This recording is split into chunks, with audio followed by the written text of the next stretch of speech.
देखिए सर, इस लेक्चर में हम जो कॉमन टॉपिक है जो तीनों पेपर में होगा, मैंने तीन चीज़ें स्टार्ट कर रखी हैं। तीन चीज़ें स्टार्ट कर रखी हैं इन द सेंस, मतलब जो अभी तीन पेपर आए हैं, तीन जो एग्ज़ाम होने हैं उत्तराखंड के द्वारा, एक है एएसओ का और एक है आपका दूर संचार का और एक आपका लैब असिस्टेंट का है। ये तीनों में मैथ्स आ रही है और ये जो कॉमन टॉपिक है ना, तीनों में आएगा। ठीक है, वो टॉपिक मैं ले रहा हूँ यहाँ पे, और ध्यान दीजिए इस टॉपिक को मैं बहुत अच्छे क्वेश्चन आपको करा रहा हूँ। ठीक है, इससे बहुत थ्योरी भी आपकी क्लियर होगी। इनके मैं आपको सजेशन दूंगा, इनके नोट्स आप बनाइए। ठीक है, अपनी कॉपी में इनके नोट्स बनाइए, पढ़ के एक बार करिए, फिर दोबारा करिए इनको। बहुत अच्छे क्वेश्चंस मैं आपको करा रहा हूँ, तो क्वेश्चन की प्रैक्टिस हो जाएगी, क्योंकि इसकी थ्योरी में बहुत करा चुका हूँ। ठीक है, तो जो कॉमन टॉपिक हैं जो तीनों में सर, मैं उसके क्वेश्चंस को लाके आपको समझाने की कोशिश कर रहा हूँ। इससे पहले आपसे रिक्वेस्ट है, अगर आपको ये मेरे द्वारा की गई मेहनत से फ़ायदा हो रहा है तो प्लीज़ चैनल को सब्सक्राइब कीजिए और लाइक कीजिए और अपने कमेंट कीजिए। अगर कोई स्पेशल टॉपिक आप पढ़ना चाहते हैं तो आप मुझे बताइए। साथ में आप टेलीग्राम चैनल का लिंक है नीचे, उसको ज्वाइन कीजिए, और हमारा ऐप है उसका लिंक भी डिस्क्रिप्शन में है। तो उसमें अगर जाकर, ये पूरे कोर्सेज में सिस्टमेटिक तरीके से करा रहा हूँ, जाके उनको अगर देखना चाहते हैं तो देख सकते हैं। ठीक है, उसका लिंक डिस्क्रिप्शन में मिल जाएगा आपको। आइए समझते हैं सर क्वेश्चन क्या है। ये तो मेरे ख्याल से पहला क्वेश्चन यहाँ से स्टार्ट होगा। ठीक है, तो ये है पहला क्वेश्चन। क्या कहता है, A is a singular matrix. तो पहले से ही मैं आपको समझा रहा हूँ। देखो, सिंगुलर मैट्रिक्स की बात आती है तो सिंगुलर मैट्रिक्स कहते किसे हैं? अगर मेरे पास determinant A is equal to 0 आ जाता है तो उस मैट्रिक्स को हम क्या कह देते हैं? सिंगुलर मैट्रिक्स कह देते हैं। और determinant A not equal to 0 आता है तो इसको हम क्या कह देते हैं? नॉन सिंगुलर कह देते हैं सर। क्या कह देते हैं? नॉन सिंगुलर मैट्रिक्स कह देते हैं। ठीक है, नॉन सिंगुलर मैट्रिक्स कह देते हैं। अब क्वेश्चन पढ़ते हैं। If A is singular matrix then A into adjoint A क्या होगा? अब सिंगुलर चेक करने के लिए आपको, नॉन सिंगुलर चेक करने के लिए आपको डिटरमिनेंट निकालना पड़ेगा। अब सर यहाँ पे जो दी गई कंडीशन है उसके according A into adjoint of A, A into adjoint of A, हम जानते हैं अगर आप ए इंटू एडजॉइंट ए निकालते हैं तो उसकी टोटल की जो वैल्यू होती है ना sir, determinant A into identity होती है। अब ए आपको सिंगुलर दे रखी है, यदि ए सिंगुलर है तो उसका डिटरमिनेंट 0 है। अगर डिटरमिनेंट 0 है तो 0 इंटू आई करोगे तो आंसर 0 ही मिलेगा। ठीक है, 0 इंटू आई करोगे, ये तो 0 नंबर है ना, आइडेंटिटी मैट्रिक्स से मल्टीप्लाई करोगे तो ये आपको कहानी क्या मिलेगी? 0 मिलेगी। तो ये कैसी मैट्रिक्स मिल जाएगी सर? नल मैट्रिक्स मिल जाएगी। मैट्रिक्स होगी, हाँ ये देखो 0 एक नंबर है मान लेते हैं, माना ये 2x2 की मैट्रिक्स होती तो 1 0 0 1 होती। आप इस 0 को अंदर ले जाते तो क्या मिलता आपको? 0 0 0 0 तो मिलता। तो एक नल मैट्रिक्स मिलती है, ना कि एलिमेंट 0, ध्यान दीजिएगा। ठीक है, तो ये कैसी मैट्रिक्स मिलेगी? एक नल मैट्रिक्स मिलेगी। ठीक है, इसको ऑप्शन को कंफ्यूज करने के लिए वो दे सकता है 0, खाली यहाँ पे 0 भी लिख सकता है। ये नन ऑफ दीज की जगह पे 0 लिख देगा। 0 का क्या मतलब हुआ? 0 कुछ नहीं है, नल मैट्रिक्स आएगा। ठीक है, 0 नहीं आएगा यहाँ पे क्योंकि ये मैट्रिक्स है। ठीक है, अगला क्वेश्चन देखिए। If n is order of square matrix A, if n is, क्या कर रहा है, if n order square matrix A is orthogonal then आपको क्या निकालना है? Determinant of adjoint, determinant of adjoint of adjoint of A, इसका डिटरमिनेंट निकालना है सर।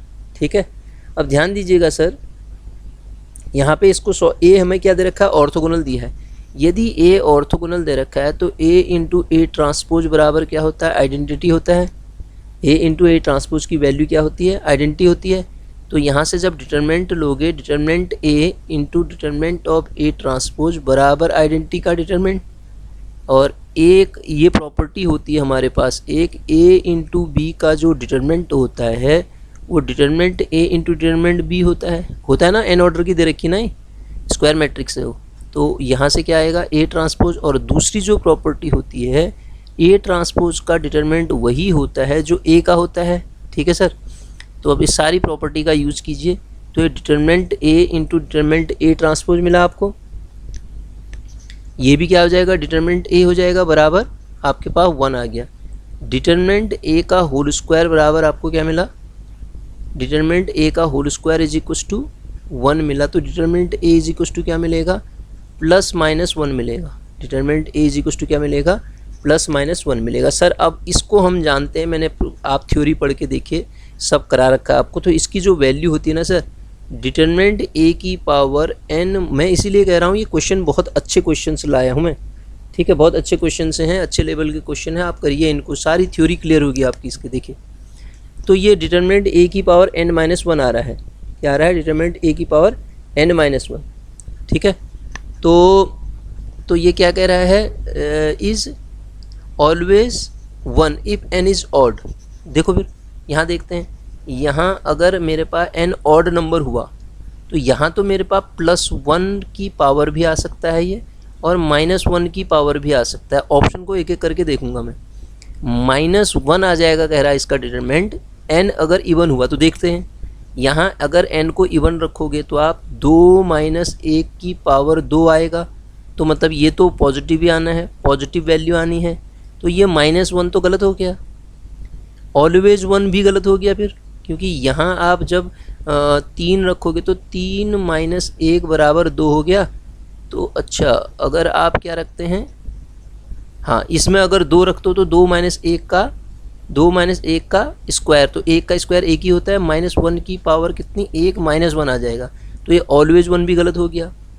तो always 1 if n is odd, अगर n ऑड हुआ तो ध्यान दीजिए, ऑलवेज इस केस में n ऑड होने पे कितना आएगा, देखो इस वाले केस को अप्लाई करोगे तो +1, मैं कहाँ से ले रहा हूँ ये +1, यहाँ से ले रहा हूँ सर, ये +1 की पावर n ऑड लो, 3 - 1 की पावर 2, तो 2 की पावर 2 4, ये तो +1 आया, ठीक हो गया। अगर 1 if n is odd, n को ऑड इसमें लेके देखो, इसमें लेके चलूँगा तो -1 की पावर कितना आएगा सर, यही चीज़ -1 की पावर यहाँ भी कितना आ जाएगा, 4, तब भी +1 आएगा, n ऑड हो जाएगा।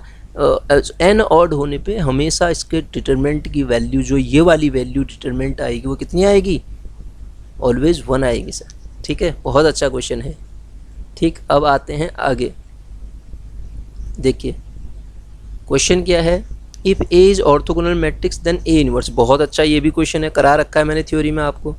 Orthogonal matrix sir A × A transpose बराबर आइडेंटिटी। ऑर्थोगोनल मैट्रिक्स इसी को कहते हैं, A ट्रांसपोज बराबर आइडेंटिटी, और इसका डिटरमिनेंट अभी मैंने निकाला था, डिटरमिनेंट ऑफ ऑर्थोगोनल मैट्रिक्स क्या आता है, +-1 आता है, ठीक है।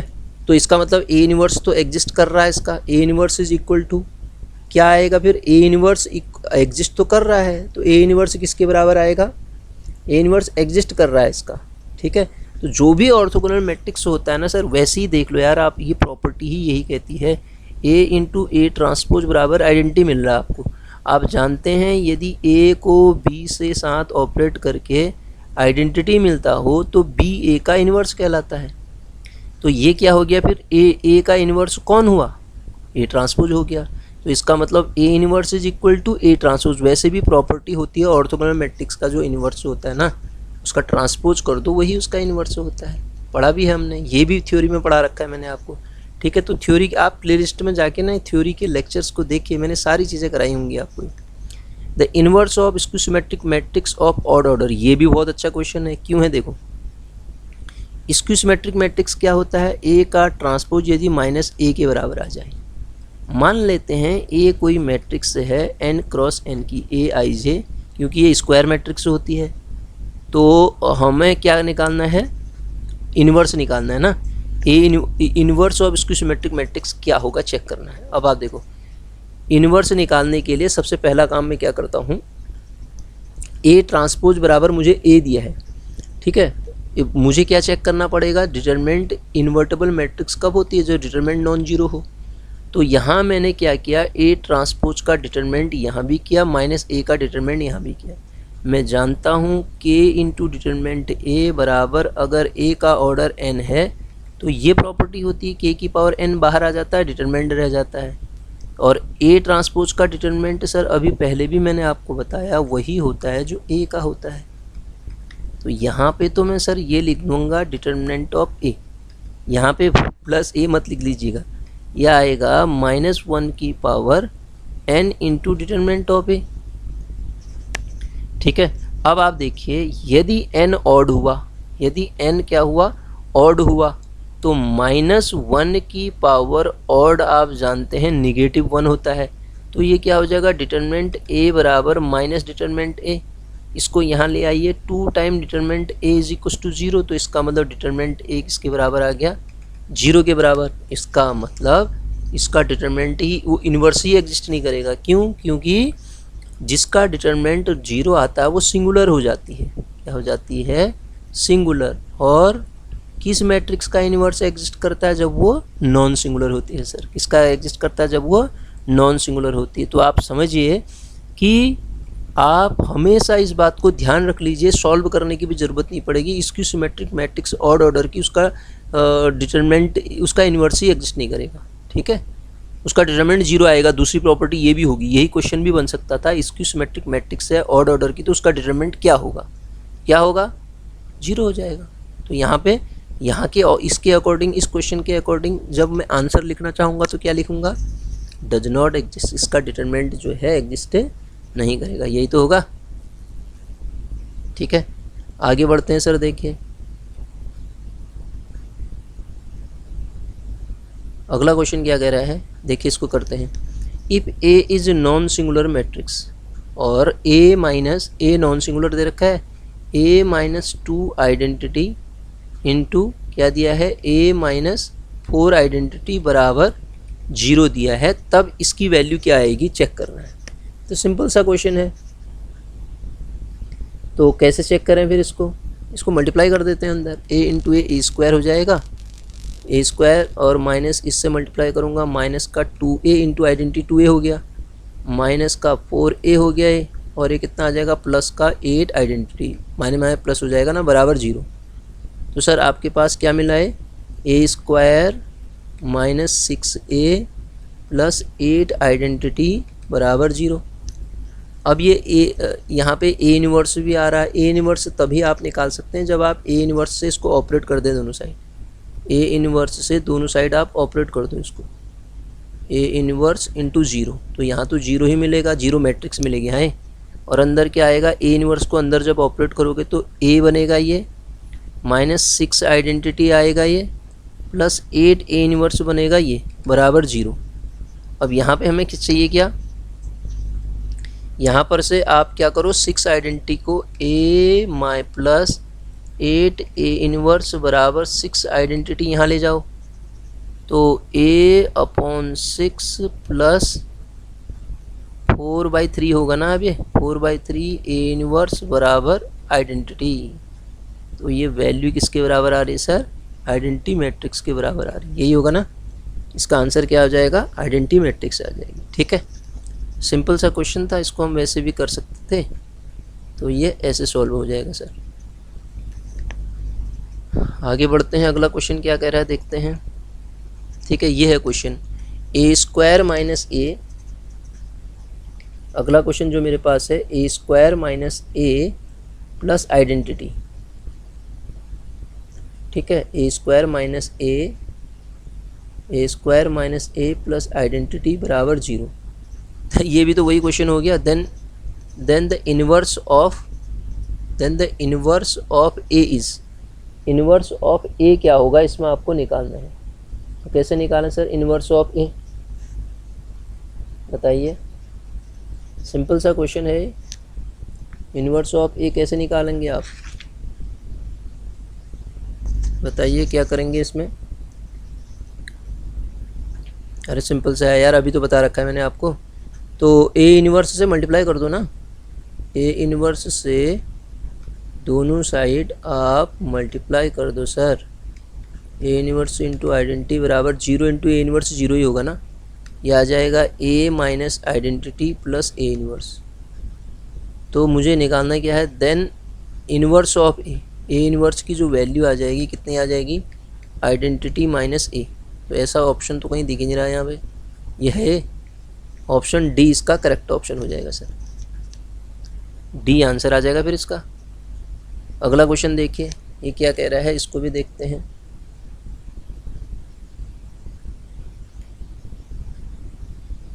देखिए सर, इस क्वेश्चन को देखते हैं।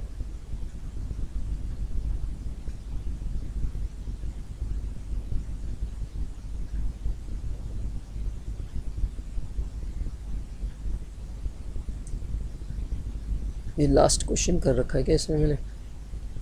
चलो कोई बात नहीं। देखिए ए बराबर दिया है हमें, ए की वैल्यू गिवन कर रखी है, कितनी है? A is equals to A B B A. तो इंटू ए स्क्वायर जब निकालूंगा तो मैं क्या करूँगा, इन दोनों को मल्टीप्लाई करूँगा, A B A into A B A. तो क्या आएगा, ये मल्टीप्लाई करके देखो, this into this, A square plus B square हो गया है, this into this into this, A B A, 2ab हो गया है। और यहाँ पे क्या आ जाएगा, अगेन 2ab आ जाएगा, और यहाँ क्या आ जाएगा, ए स्क्वायर प्लस बी स्क्वायर। मेरे ख्याल से इतना ही आएगा, ए स्क्वायर प्लस बी स्क्वायर। तो इस टोटल की वैल्यू किसके बराबर दे रखी है सर? जो वैल्यू दे रखी है अल्फ़ा बीटा बीटा अल्फ़ा। आपसे क्या पूछ रहा है, कौन सा रिलेशन सही होगा? अल्फ़ा बराबर ए स्क्वायर प्लस बी स्क्वायर तो सब में है, जिसमें अल्फ़ा बराबर ए स्क्वायर प्लस बी स्क्वायर नहीं है वो काट दो। और बीटा बराबर 2ab, अल्फ़ा बराबर ए स्क्वायर प्लस बी स्क्वायर, और बीटा बराबर आपके पास क्या मिल जाएगा, 2ab। ऑप्शन इसका कौन सा करेक्ट हो जाएगा? मेरे ख्याल से ए ऑप्शन इसका करेक्ट ऑप्शन हो जाएगा। ठीक है, ऐसे ही बनेगा फिर, A option is the correct option. ठीक है, एक आध चीज़ें बताता हूँ सर मैं आपको, ध्यान दीजिएगा। एक वर्ड आता है ट्रेस। क्या आता है? ट्रेस। ट्रेस क्या होता है, अगर मुझे कोई मैट्रिक्स दे रखी है ना, उसके डायगोनल के एलिमेंट का सम होता है ट्रेस। आई बराबर 1 to n। अगर कोई मुझे n क्रॉस n की मैट्रिक्स दे रखी है, A11 A12 A13 A21 A22 A23 A33, ये वाला होगा। तो इनका जो सम होता है ना, डायगोनल की एंट्री यही होती है, वही क्या होता है, डिटरमिनेंट, मतलब ट्रेस होता है। ठीक है, ये ट्रेस ध्यान दीजिएगा। इससे रिलेटेड क्वेश्चन भी बनता है, डिटरमिनेंट दे देगा वो, ट्रेस निकालने के लिए पूछेगा आपसे। ठीक है, क्या कहा मैंने? ट्रेस बताया। तो आपको मैंने नीचे आप जाके देखिए, इसके प्लेलिस्ट में जाके देखिए, मैंने सारी ये प्रॉपर्टी पढ़ा रखी हैं। ठीक है, प्रॉपर्टी पढ़ा रखी इन द सेंस सब कुछ इसमें मैंने बता रखा है आपको कि ट्रेस क्या है। ये सारे मैट्रिसेस के जो आपके लेक्चर हैं उनको जाके आप देखिए। और एक इम्पोर्टेंट चीज़ बताता हूँ मैं आपको, देखो ए इनवर्स का डिटरमिनेंट कैसे निकालते हैं, ये पढ़ा रखा है मैंने। देखिए एडजॉइंट ए का डिटरमिनेंट क्या होता है, आगे उसमें हम क्वेश्चन भी कराएंगे। और आपको हो सकता है एग्ज़ाम में क्वेश्चन ये आ जाए, ए स्क्वायर माइनस 2 आइडेंटिटी, और इसका डिटरमिनेंट निकालने के लिए कहे। ये प्रॉपर्टी भी पढ़ा रखा है मैंने आपको। अगर ए का डिटरमिनेंट आपको अल्फ़ा दे रखा है तो ए टू दी पावर के का डिटरमिनेंट क्या होगा, एडजॉइंट का डिटरमिनेंट क्या होगा, और इन्वर्स का डिटरमिनेंट क्या होगा, और ट्रेस क्या होता है, और आइगन वैल्यू आइगन वेक्टर पढ़ा रखी है मैंने आपको, आइगन वैल्यू आइगन वेक्टर्स क्या होती हैं। ठीक है, तो जो कॉमन टॉपिक है ना सर, वो कॉमन टॉपिक अभी मैं इसमें करा रहा हूँ, उससे रिलेटेड क्वेश्चन आपको करा रहा हूँ। एक दो टॉपिक जब कॉमन वाले कंप्लीट हो जाएंगे फिर आगे को मैथ्स कराऊंगा मैं। ठीक है, तो ये टॉपिक तो मैं वैसे भी पढ़ा चुका हूँ, आपकी ज़रा प्रैक्टिस हो जाएगी। तो आप एक काम करिए, इनके क्वेश्चंस को जो भी मैं करा रहा हूँ एक कॉपी में ज़रूर नोट करिएगा सर। ठीक है, क्योंकि ये बहुत अच्छे क्वेश्चन हैं, एग्ज़ाम में आने वाले संभावना वाले क्वेश्चन हैं। ठीक है, तो आप इनको अपनी कॉपी में ज़रूर करिएगा।